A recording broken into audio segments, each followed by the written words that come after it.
வணக்கம், வணக்கம் அருண் தமிழ் உறவுகளே! எப்படி இருக்கீங்க? கமல், சூர்யா குறிவைத்து தாக்கப்படுகிறார்களா?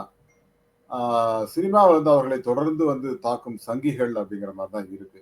ஏன்னா, அவருடைய படம் வந்தாலே அது நெகட்டிவ் அ விமர்சனங்களை வந்து முன்வைக்கிறது அப்படிங்கிறது, அத அதிகமா ப்ரமோட் பண்றது Twitterல ஆகட்டும், சோசியல் மீடியால ஆகட்டும், அதெல்லாம் பண்ணிட்டு இருக்காங்க அப்படிங்கிறது நல்லாவே தெரியுது. குறிப்பா இந்தியன் 2 படம் வந்து கமலுக்கு மிகப்பெரிய ஒரு மோசமான பின்விளைவை ஏற்படுத்தியது. அதேபோல இப்ப தக் லைஃப் படம் ஓரளவுக்கு நல்லா இருந்தாலும், அத பத்தி நெகட்டிவ் கமெண்ட் தான் நெறைய வருதுங்க. அதுக்கு என்ன காரணம் அப்படிங்கிறது. அதேபோல அ கடந்த 2, 3 படங்களாக சூர்யாவுக்கும் அந்த பிரச்சனை தான் நடக்குது. ஸோ சங்கிகள் வந்து வேண்டுமென்றே இவர்களை குறிவைத்து அ தாக்குகிறார்கள். அவங்க படத்த ஓட விடாம பண்றாங்க அப்படிங்கிற மாரி சில செய்திகள். அதுக்கு வந்து அவங்க தங்களோட ஐடி டீம வந்து யூஸ் பண்றாங்க அப்படிங்கிறது நல்லாவே தெரியுது. அது எதனால அப்படிங்கிறத பத்தி தான் விரிவா பார்க்க போறோம். அதுக்கு முன்னாடி உங்களுடைய கருத்துக்கள் வரவேற்கப்படுகின்றன. அதேபோல நம்ம சேனல லைக் பண்ணுங்க, சப்போர்ட் பண்ணுங்க, சப்ஸ்கிரைப் பண்ணுங்க. உங்க நண்பர்களுக்கு மறக்காம ஷேர் பண்ணுங்க. சமீபத்தில தக் லைஃப் படம் ரிலீஸ் ஆகியிருக்கு. தக் லைஃப் படத்த பொறுத்தவரைக்கும் ஓரளவுக்கு அதாவது விமர்சனங்கள் நெகட்டிவ், பாசிட்டிவ் 2மே வந்தாலும் பாசிட்டிவா பேசுறவங்க நெறைய பேர் இருக்காங்க.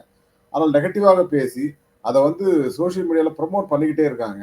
அதன் காரணமாக தக் லைஃப் படத்தை வீழ்த்துவது தான் அவங்களுடைய முயற்சி அப்படிங்கிறது தான். தக் லைஃப் படத்தோட வசூலும் குறைந்து கொண்டே வருகிறது அப்படிங்கிறது ஒரு அதிர்ச்சிகரமான செய்தியா இருக்கிறது.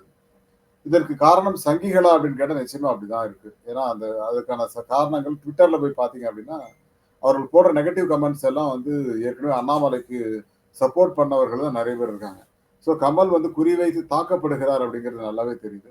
அதேபோல சூர்யாவையும் அந்த மாரி பண்ணியிருக்காங்க சில படங்களுக்கு அப்படிங்கிறத. கடைசியா அவரோட படம் 2 படம் ரிலீஸ் ஆச்சு. 2 படமும் சரியாக ஓடவில்லை. அதற்கு காரணம் அவர் வந்து திராவிட கட்சிகளுக்கு ஆதரவாக பேசுகிறார். பாஜகவுக்கு எதிராக பேசுகிறார். புதிய கல்விக் கொள்கைக்கு எதிராக பேசுகிறார். அப்படின்னு அவர் மீதான மிகப்பெரிய ஒரு குற்றச்சாட்டுகள் வைக்கப்படுகின்றது. அதேபோல இப்ப கொஞ்சம் அமைதியா தான் இருக்காரு. ஜோதிகா அவர்களும் அந்த தஞ்சாவூர் கோவில பார்த்துட்டு பள்ளிகளுக்கும் இதுக்கும் நீங்க நெறைய டொனேஷன் குடுக்கணும்னு அப்படி ஏதோ பேசியிருக்காங்க தஞ்சாவூர்ல. அது ஒரு பெரிய பிரச்சனை ஆச்சு. ஆனா அவங்க அந்த தஞ்சை அரசு மருத்துவமனைக்குலாம் ஹெல்ப் பண்ணிருக்காங்க போய். ஆனாலும் அது ஒரு பேசுபடும் பொருளாகி அவங்கள கேவலமா திட்டினதெல்லாம் பார்த்தோம். அதேபோல சூர்யா அவர்களையும் சின்ன சின்ன விஷயத்துல ஏதாவது பண்ணாரு அப்படின்னா, உடனே அத வந்து தூக்கி வச்சு நெகட்டிவா பேசுறது. அதேபோல அவருடைய 2 படம் ரிலீஸ் ஆச்சு. லாஸ்ட் அந்த 2 படத்துக்குமே வந்து மிகப்பெரிய ஒரு பேசுபடும் பொருளாகி இருக்கிறது. அத எப்படியாவது அந்த படத்த வீழ்த்தணுங்கிறதுக்காகவே சங்கிகள் வந்து நெறைய நெகட்டிவ் கமெண்ட்ஸ் போடுறாங்க. நெகட்டிவ் வீடியோ எடுத்து போடுறாங்க அப்படின்னு சொல்லி சொல்லப்படுது. ஒண்ணும் இல்ல ஒரு 10 பேர கூப்பிட்டு நீங்க நெகட்டிவா கமெண்ட்ட போட்டு உடனே YouTubeல, Facebookல, Instagramல நெகட்டிவா பரப்பி விட்டுர்றாங்க. அது வந்து அது படம் வர்றதுக்கு முன்னாடியே ஆரம்பிச்சுடுறாங்க. இந்த படம் வந்து இப்படிதான் இருக்கும், அப்படிதான் இருக்கும்னு சொல்லி அந்த நெகட்டிவ் புரொபகண்டாவ பண்ணி எல்லா படங்களையும் ஓட விடாம பண்ணிட்டு இருக்காங்க. அது குறிப்பா சூர்யாவுக்கும் அந்த நிலைமை தான் ஏற்பட்டிருக்கிறது. கமலஹாசன் அவர்களும் சமீபத்தில அப்படிதான் இருக்கு. கடந்த இந்தியன் 2 படமும் பெருசா நல்லா இருக்குன்னு நான் சொல்ல வரல. ஆனா அந்த நெகட்டிவ் கமெண்ட்னாலே வசூல் குறைந்தது அப்படிங்கிறது பார்க்க முடியுது. கிட்டத்தட்ட 30, 40 கோடி லாஸ்ன்னு நெனைக்கிறேன் அந்த படத்துல. பட் இப்ப தக் லைஃப்லயும் அதே மாதிரி ஒரு சூழல் தான். இந்த படமே 200, 230 கோடி செலவு பட்ஜெட். ஆனா அந்த அளவுக்கு வருமானம் வருமா அப்படின்னு கேட்டீங்கன்னா வராது. கலெக்ஷன்ஸ் பார்த்தீங்கன்னா முதல் நாள் வந்த அளவுக்கு முதல் நாள் 48 கோடி வந்ததுன்னு நெனைக்கிறேன். இதுக்கு முன்னாடி இவரு விக்ரம் படம் வந்து 55 கோடி வந்தது. பட் அது வரல. பட் அடுத்தடுத்த நாட்கள் அது சரியாகும் அப்படின்னு நெனைச்சோம். பட் ஆனா படிப்படியாக அந்த வசூல் குறைகிறதே தவிர, அதிகரிக்கவில்லை அப்படிங்கிறத பார்க்க முடிஞ்சது. ஆக்சுவலா மணிரத்னம் படம் தான் நல்லா ஓடும். சிம்பு படம் ஓரளவுக்கு ஓடும்.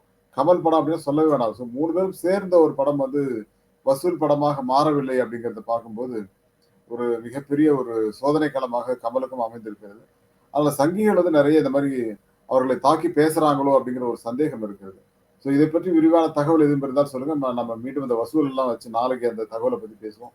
மீண்டும் ஒரு நல்ல தலைப்போடு வருகிறேன். நன்றி வணக்கம். Thank you. பை.